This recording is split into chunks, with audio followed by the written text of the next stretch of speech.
Well, good evening. Welcome into the Mountain Digital Studios, and with us once again, coach of the Preston Knight varsity basketball program and leader up on the hilltop, Paul Koontz, with us. And Coach, I think you said it best when you walked in the door of the studio here. It still stings a little bit. Knights suffer a 61-61 point loss to Buchanan Upshur on senior night in the castle, and probably a loss that maybe didn't have to be. I know the Knights have closed the gap, and all the games are competitive now. In fact, you went out to, just to recap, you come back off that near miss at Wheeling Park. That was just an outstanding effort by the boys. And you come back home looking to make senior night a real event for the kids. And you started your seniors. You got off to a pretty good start against Buchanan. Game got a little wacky in the second half, is the best way I can put it. From our vantage point up in the broadcast booth, it seemed like the officiating changed a little bit, and I'm not knocking those guys. They've got a tough job, but it seemed like calls that went unmade in the first half were made in bunches in the second half, like they found the little bean and put it back in the whistle. And we're not going to spend a lot of time on that. It is what it is. But at one point, it threatened to get a little bit out of hand. Buchanan was playing a very physical game in the second half. No more so than at any time that they felt they could get a little pushy with Jake Livengood, and I think that was a strategy to try and get him to react. And in fact, what happened was one of their players got steamed up over something that didn't look that egregious, said something or pointed something out to an official, got a technical, kept jawing all the way across the floor. And here's a lesson for players. You get a technical, shut your mouth and go straight to the bench. And I felt like maybe the coaches let their own player down a little bit, because at that point, you got to have an assistant or somebody, when he's still running his mouth, go get that kid. He got the rare two technicals, one on the floor and the other one on the way to the bench, and was ejected. And I feel bad for the young man, because as you pointed out, he didn't get to participate in his senior night because of that. Yeah, that's tough.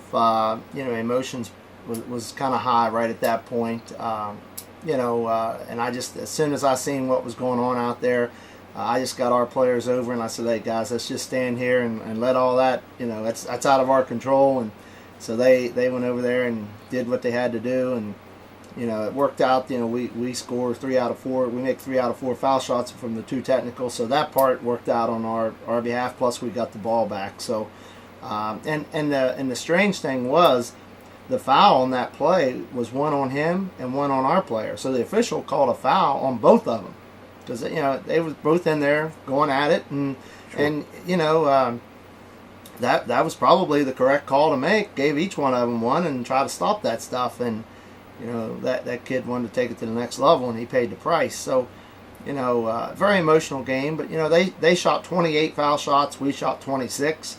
So in the end, those numbers probably balanced out pretty good. But probably the biggest key to the ball game was we got 5 offensive rebounds, and we had 18 turnovers, and they had 8 turnovers, and they got 19 offensive rebounds. So,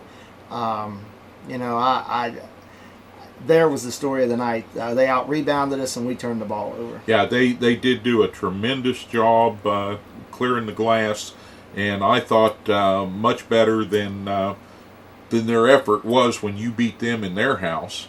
Yeah. And of course they wanted to get some payback, and they were charged up for the game. But I really felt like going all the way down the stretch, the Knights can pull this out. The Knights can pull this out. With 2.5 minutes to go, you were down, but you certainly weren't out.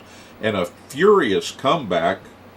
Some of the finest ball Preston has played all year, and that was without, for a large part of that was without Jake. Yeah. who fouled out. And as I say, the whistles came hot and heavy. I think what doomed us was another kind of, I'm not going to say questionable call. I'm not going to put that on the official that way, but sometimes mistakes get made. Everybody does. I make mistakes. You make mistakes. I think they made a mistake. Walk us through that, because I've had, and I bring up the double technical, and I bring this up only because I've had so many emails and calls from fans who kept saying, "What happened?" Yeah, Corey Powell's picked up his 5th foul. Not really, I'm not really going to question the foul. I've watched that play 100 times, so official right on it. He did put his hand out, may have made contact, may not have. That wasn't disputable. Come over, reports the foul. Our scorekeeper had her hand up, 5 fouls to the official, looked at me, 5 fouls. I immediately have a player in. The player checks in, goes out on the floor, and is actually standing 10 feet out on the floor. The official that was calling, I don't know what he was doing. He was trying to talk to me and trying to do something, and I'm not real sure what he was thinking at that point. But while all that's transpiring, they go ahead and shoot their first foul shot, and they miss it. And so they get ready to shoot the second one, and then he goes down and says, "Hey, I wasn't ready." And they do their talk, and so the head official comes over and gathers us 2 coaches together, and basically said, "We got a correctable error here, that we shouldn't have shot that shot before everybody was ready." And being 35 years in officiating, I know the rules, and there's only 5 correctable error situations, and that was not one of them. You had the correct player at the line. You was shooting at the correct basket. You was shooting a merited free throw. Basically, they just decided, well, we're going to start over and do it over. Because everybody was ready except one official. And really that has no bearing. So really, I think a rule was kicked there. But they ended up getting 3 foul shots instead of 2, and instead of him missing the 1, he makes them both. And at that point, we're up 1, so now we're down 1. So if he hadn't have got 3 and he may have made 1, it might have been tied. And it was again in my mind that was the wrong. You can't correct that. That's not a correctable situation. So it is what it is. Again, we put ourselves with 18 turnovers and 5 rebounds to be in that situation. Sure. So we got to play through it. There's going to be things happen. It's tough for me as being a many-year official to see something like that get kicked and cause us the game. At that point, I felt that took the air out and got us behind by 1 after we'd fought to come back and really, with 2:45, we could have closed up and lost it by 10 points. But no, we come back and get a 1-point lead, and then something completely out of our control happens. But, we move on. Again, we shouldn't have had ourselves in that situation, and we can't dwell on it. We got 2 big weeks coming up, and that's where we're going to be. It's another one of those learning situations for the boys, and kudos to you and the coaching staff in this regard too. As many mistakes as got made going down the stretch, I've seen teams who lost because their coaches had absolute meltdowns over it at the wrong moment, and then you're costing your team because you're getting the bench is getting the technical, and kids are getting their heads twisted the wrong way because now they're thinking about that when they should be thinking about what's going on the floor. So obviously you've got the good handle on that, and your staff has a good handle on that, and kudos, because I think that's an important lesson to teach these kids right now about staying focused. It is what it is. The Knights fall to 3-15. Probably didn't have to be 3-15 at this point. You showed me a list of the last several games, and you go down that list, and it's all very close single-digit games.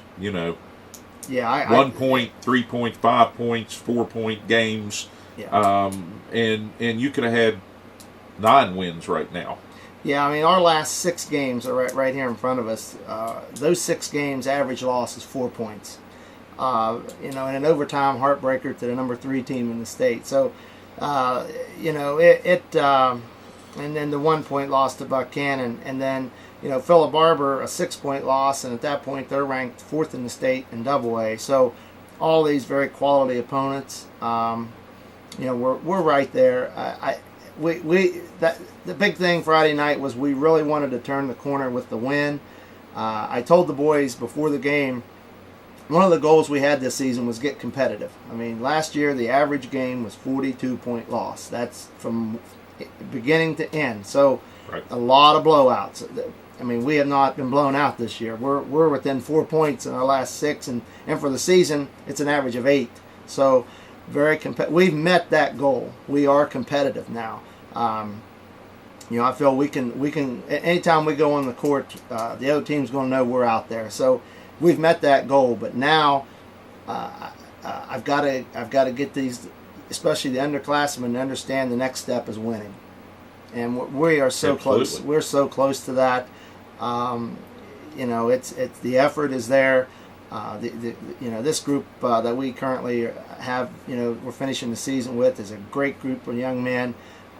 There's senior leadership that's coming through, and the underclassmen are doing a great job, and we're right there. Again, that it still stings to lose that one, but come tomorrow night, we're right back at it, and I can assure you that we're going to Robert C. Byrd to win that one and move on, because we have a couple big weeks coming up. Yeah, absolutely. And, we start the remainder of the schedule, and folks, not that many games left in the regular season, but we start the remainder of the schedule on the 12th at RCB, 9-6. RCB comes into this contest looking to try and get into double digits in the win column, and hopefully the Knights can prove to be the spoilers in that regard. I think Byrd is scoring about 58, 59 points per game of offensive output. That's certainly a doable thing for Preston now. It seems like the offense has come to life over the course of this last half dozen games, and you've got some reliable scoring that you can count on. It seems like the pressure defense is not having as much of an effect on the boys. I thought what happened against Buchanan Upshur to put the lid on that finally was when Jake fouled out. It seemed like the boys lost their composure for just a couple of minutes, and that was when they got behind again and had to battle. But a great battle back. Hopefully they can just put that kind of effort on the floor for 4 quarters at RCB, not worry about having to make a comeback. And I know Byrd is hard to beat at home, but I would call that a very winnable situation. Yeah, we're definitely feel that's one we can get. Again, I'm going to approach that, with the attitude that, yes, we're competitive. We know that now it's time to get a win. So, it's been a while. Byrd will pressure us. They don't have a huge inside game. We match up pretty well. There's nobody going to be overtowering any of our players inside. We're probably pretty well evenly matched. They'll want to run the ball. They'll probably full court pressure us. But we're ready for that. Everybody full court pressures us, and we're getting a lot better at it. I expect that to be a highly competitive ball game tomorrow night. Certainly one that we have the capability of winning, and would be a nice win at this time of the season. And I feel real comfortable. We're not going to hold our heads down because of one loss. It's over, and we're moving on. Yeah. Then you get a rare, due to the early season loading of the schedule, you get a rare week that with good weather could see you get some really quality practice time in.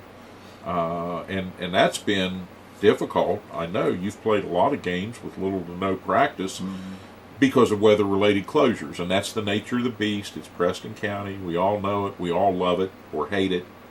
Wherever you fall on that, it's difficult to stick to a schedule and it's difficult to get practices in, but I think the Knights have done a good job with the time they've had, and hopefully now as we approach the end of the regular season, you have this extra time to sort of prepare for what could be the big deal, the postseason for Preston, where they could maybe play the role of spoiler. Before that happens, we've got some more games to talk about. On the 19th, Fairmont Senior, undefeated, 17-0 as we said here today. Defending state AA champs. Playing them in the Armory, which is a place that has a sort of an aura or an ambience all of its own. Oh, and great food. I mean, come on, Fairmont, home of the pepperoni roll. Give me a break. Great food there, folks. If you're going to make a road trip this year, you haven't done one yet, that's the one I recommend. There isn't a bad seat in the house. That's going to be a tough uphill battle. I don't think there's any way that you put a different face on that. Certainly you go in looking to be competitive and looking to make a name for yourselves.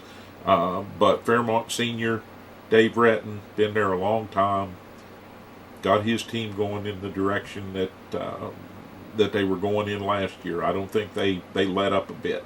No, that's definitely going to be a mountain to climb. I mean, they're the number one team in AA and number two overall. I mean, that week, we get two number one teams that week. We'll play them on Monday, number one AA, and then Friday the number one AAA University. So we're at two with North Marion in the middle.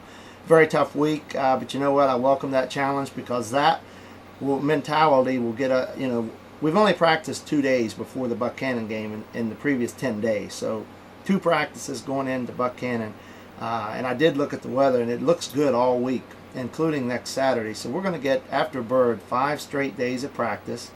I've already got the practice plans ready for each day. We're going to work on being pressured because there's probably no better team in the state that's pressuring you than Fairmont Senior, and they will full court you right up in your face, and they have tremendous speed. We're going to be ready for that.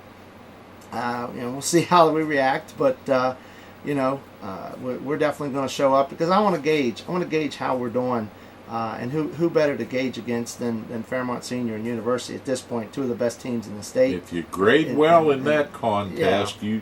you've done something. Yeah, you've accomplished, we did. And that's yeah. I'm not putting any aspirations or anything against the boys. That's just, here's your chance to go prove what you can do as a player. And probably nobody expects us to win that game except myself and my teammates. Who doesn't want to play number one at some point, though? I mean, that's what kids dream about. Yeah. And I know that the Knights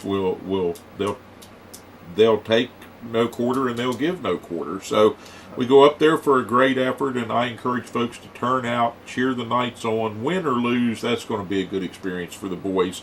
And to play in the Armory. That's a special time. So that coming up on the 19th, and then you turn right back around on the 20th. Last home game, because it's a reschedule. Our last home game would have been the senior night game against Buchanan. So it's a little reprieve there, courtesy of the reschedule on the 20th. The juxtaposition of that with the Fairmont game back to back, I know makes it tough on the coaches and tough on the players, but at the same time, a good opportunity for the boys to take on a good 12-5 North Marion team. There are no slackers. No. They're not pushovers. Nobody is on the schedule, but an opportunity maybe for the boys to go out with a win at home against the Huskies, who will come yapping and barking up the mountain here, and that's going to be the final night in the castle. Kind of like the pressure of senior night is off for your seniors that are leaving, and they just get to stretch out and enjoy that game and maybe relax a little bit, and we might see some really special performances, I have a feeling. Well, I hope so. It was an emotional night, Friday night for all of them, and we had a good time with it, and the North Marion will present a lot of trouble, especially they've got the big 6'10" kid. He's a D1 player. He's already signed to play basketball at Alabama, Birmingham, I think it is, AB. He's going to be a lot to handle, but it takes 5. So we're not going to put everything on him. We're going to make sure that we take care of the basketball and we take care of the other 4 players. I don't anticipate him to dominate. Jake. That'll be up to Jake in there, and we got to get him to play smart and not foul out. So it should be a real good matchup. I think Jake's a little quicker than him, but he's got the size advantage. But it's going to be some great basketball. We're definitely going to try to run that night, and he doesn't run the floor real well, but so we're going to definitely push the basketball that night and really try to do some things that maybe we can take advantage of. They're going to have a big inside presence. Well, we're going to try to speed the game up a little bit and see how that does. North Marion comes into the contest, at least as we stand here today, at 12-5, but they're on a 3-game win streak, and they've won 7 of their last 8, and their loss was to Fairmont Senior. Yeah. So they come in on a pretty hot streak, trying to get better, as all teams are, and get ready for postseason play, where they have a tough road to follow, as do the Knights. And we're going to talk more next week about the upcoming game with UHS. That doesn't happen until the 23rd. Suffice to say, as we said here today, they're 15-1. Their only loss was to Park South by not that big a margin. The Knights will be looking forward to that because it's the bookend. You open with UHS, you end with UHS. And like I say, we'll talk more about that going into next week. I want to talk just a little bit right now about the experience your freshmen and JV squads had, because you went over to Martinsburg and you told us the story of calling over there to get those games to begin with. How did that work out on Saturday as far as that being a quality trip? That's a great trip for the kids to make. Yeah, we wanted, the freshmen especially, we don't take buses and things, and they play basically the Big Ten school. So I wanted them to experience one of the top-level teams in the state. So when I called over to Martinsburg, they kind of laughed because nobody wants to play them. They're such a high-level, highly competitive team. And I said, we want to come over and see how things are done. And so we ended up being able to schedule a JV game as well, so we took both the freshmen and the JV over. Freshman game, actually, we were only down 2 at the half, and then had a bad third quarter, and then come right back out and played even with them in the fourth, and I think it was about a 14-point loss. So Martinsburg's freshmen are probably as good as anybody in the state. So, and if it wasn't for one bad quarter, we're competing. So. And we've taken some of the freshmen and moved them up to JV, so they really didn't have the entire group of freshmen. So very proud of that. JV wise, I knew going in that was probably the best JV team in the state. I think they're 17-1, something like that. And they kind of handled our JV boys a little bit, but what we'll tell them next week and continue on.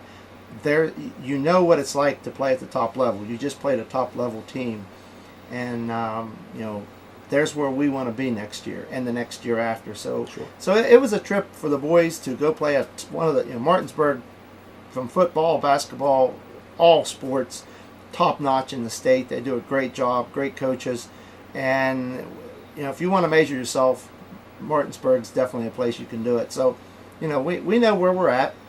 And we just got to figure out where we want to go and how we want to get there. And that was a good game to do that. So, I think in the long run it'll pay off. The kids got to ride a charter bus over and become a team. And we don't get to do bus trips. It's all individual travels. And so it was nice for them to get to be able to do that. And, real proud of them for going over there and representing Preston High.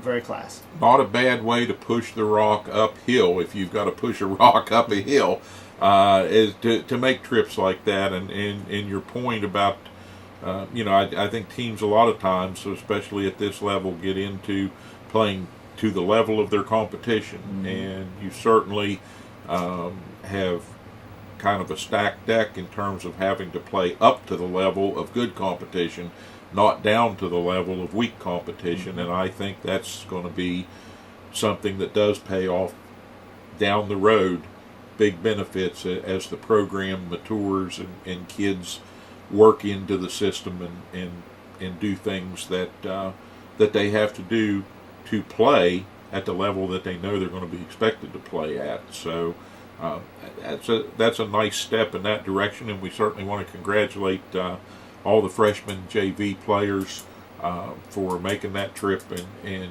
giving good effort. And I know you've talked a little bit about the mindset in practices of the freshmen in the JV and what their demeanor is like, and it's a good picture. It's not a team that's worried about how many losses, how many wins. It's a team that's worried about how do we get better, how do we be competitive, and I think that's a good feather in the cap of you and the other coaches to have gotten them to this stage just within a season. Yeah, they're doing a great job. Coach Felton does a great job with those JV kids, and as well as Coach Barrow with the freshmen, and Coach Foltz back and forth with all of us. You know, we're trying to create a winning image with those kids, and you know, and I told them before they went over there, you're going to see these guys again, because I'm upping this schedule a little bit next year, and we're gonna play Martinsburg varsity. We're gonna have a triple header with them next year, so. You know, I expect to be able to compete with any program in the state. I mean, we're one of the largest high schools in the state, and we have some, issues we have to deal with just with travel and getting kids to the gym and things that the city schools don't have to deal with. But you know what? We're going to work those bugs out. We're going to have kids in the gym and the weight room in the off season.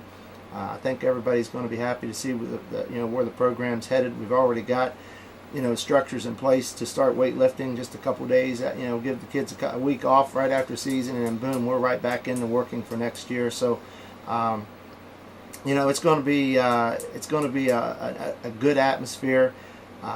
These younger kids are really competitive, and they're a hard-working bunch, and biggest thing, they're having fun. They enjoy what's going on, and they're learning, and they're getting exposed to a lot of different techniques that they probably hadn't seen in a while or at all.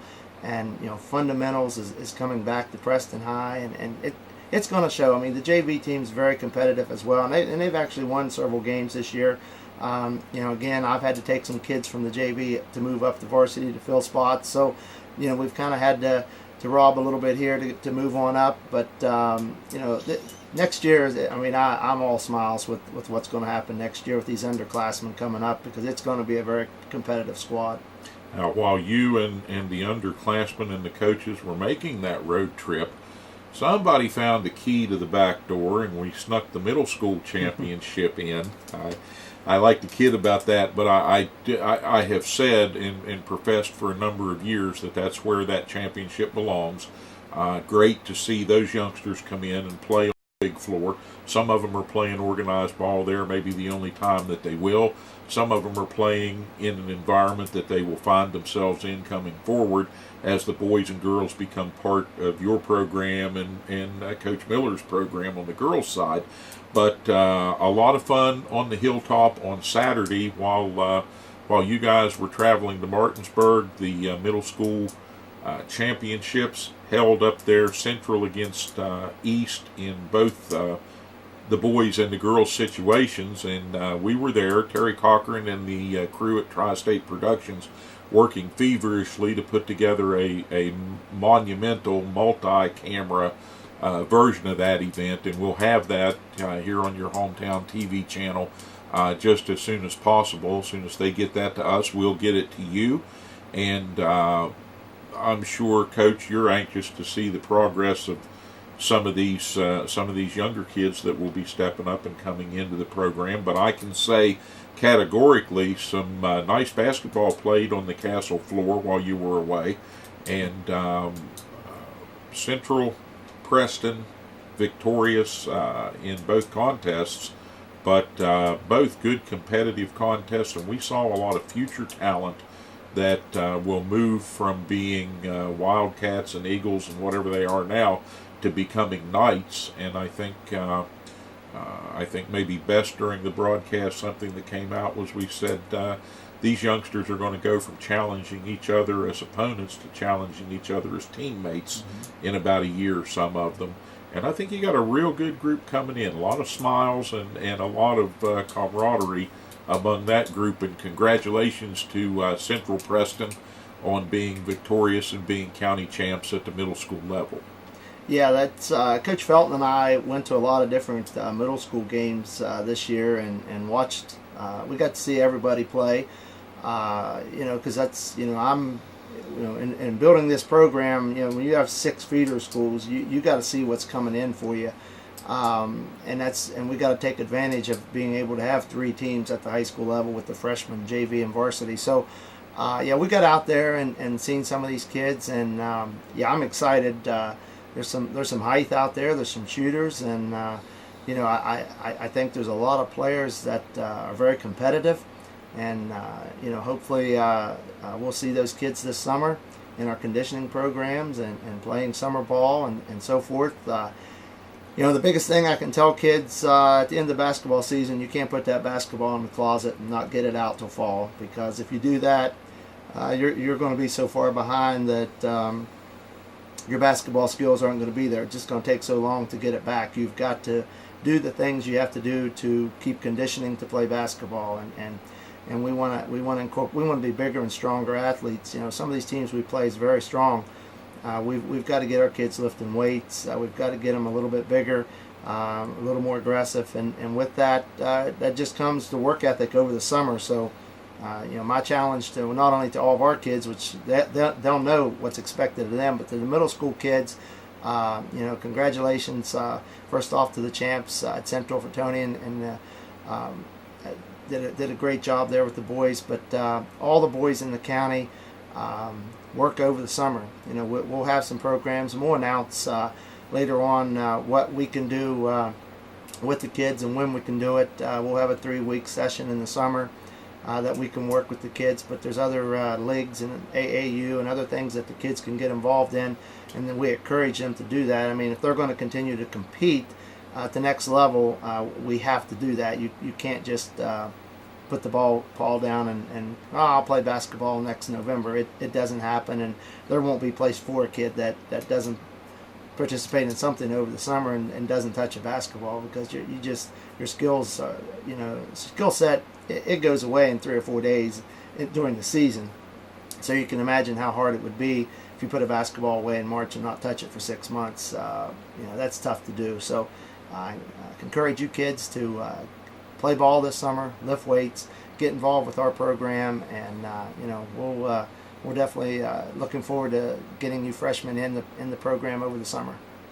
All right. Again, the 12th RCB up there.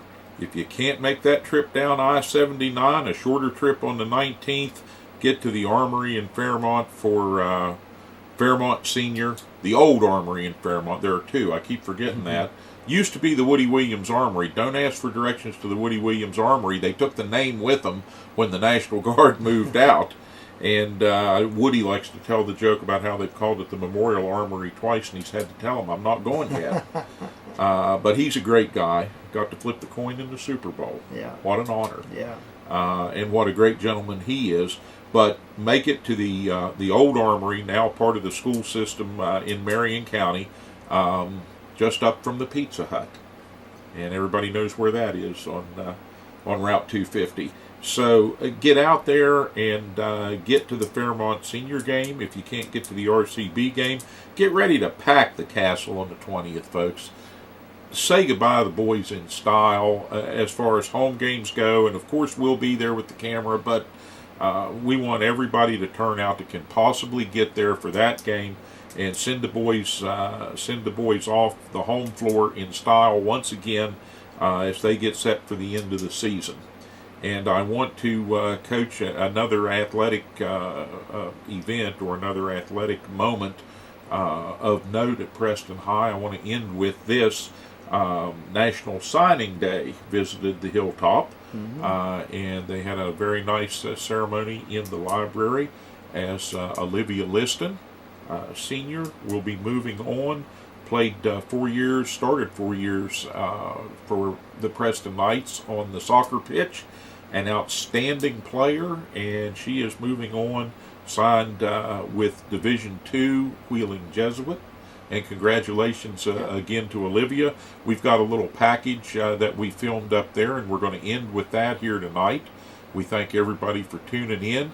If you're on the Atlantic Broadband System, if you're out there on the internet watching us on the YouTube feed, wherever you might be, we appreciate you. The Knights appreciate you. This guy right here, I know he appreciates you tuning in each week for the Coaches Show. And Coach, any final thoughts?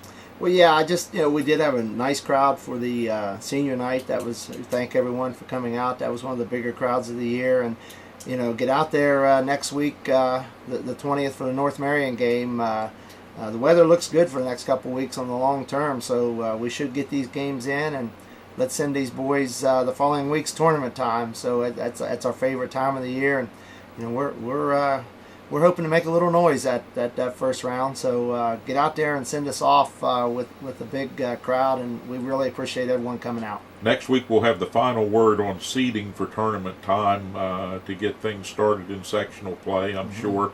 But we'll be back next week with a rundown on what's occurred and what's remaining upcoming for Preston Knight varsity basketball. For Paul Koontz, I'm Steve Blake. For everyone here at Mountain Digital, we thank you for tuning in, and we'll see you next week on the Coaches Show.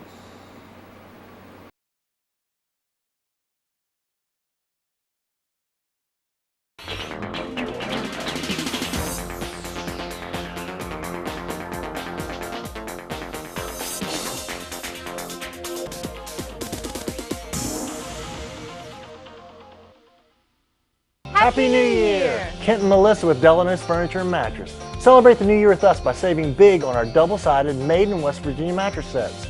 Yesterday's quality meets today's technology. A mattress you can flip. It'll last you year after year. Come experience the Delano's difference. The Delano's difference.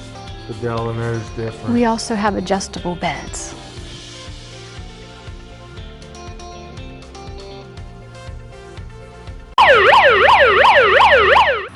Ed B, do you know why I stopped you?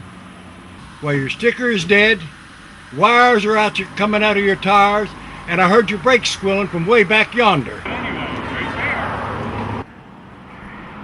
You need to get to the tire ladies, get in alignment, get the brakes put on this thing, get it inspected, and while you're there, you might as well get your oil changed. And if you don't, next time I see you, you're getting a ticket. Barney, put that bullet away. Rainbow Tire, the tire lady takes care of me.